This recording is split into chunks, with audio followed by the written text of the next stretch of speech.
ప్రభుత్వం నిర్లక్ష్యం విశ్రాంత ఉద్యోగులకు శాపం. మంత్రి హరీష్ రావు కీలక ప్రకటన అనమాట. కాంగ్రెస్ ప్రభుత్వ నిర్లక్ష్యం 8,000 మంది విశ్రాంత ఉద్యోగులకు శాపంగా మారిందని మాజీ మంత్రి హరీష్ రావు విమర్శించారు.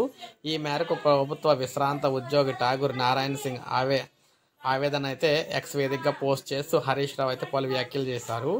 30 ఏళ్లకు పైగా ప్రభుత్వ ఉద్యోగ సేవలందించిన నారాయణ సింగ్ ఆవేదన చెందే చూస్తే హృదయం కలిచివేస్తుందని, ఒకవైపు 2 కిడ్నీలు చెడిపోయి అనారోగ్య సమస్యలున్నా మరోవైపు రిటైర్మెంట్ బెనిఫిట్స్ అందక ఇబ్బందులు అయితే పడుతున్నారని చెప్పేసి అన్నారు. ప్రస్తుతం ప్రభుత్వం ఇచ్చిన ఆరోగ్య భద్రతా కార్డుతో ఆసుపత్రికి వెళ్తే చెల్లదని పంపిస్తూ ఉన్నారు. ఇది రాష్ట్ర వ్యాప్తంగా రిటైర్ అయిన 8,000 మంది జీవనమరణ సమస్యగా మారిందన్నారు. వెంటనే వారి రిటైర్మెంట్ బెనిఫిట్స్ని చెల్లించాలని కూడా రేవంత్ రెడ్డిని అయితే కోరారన్నమాట.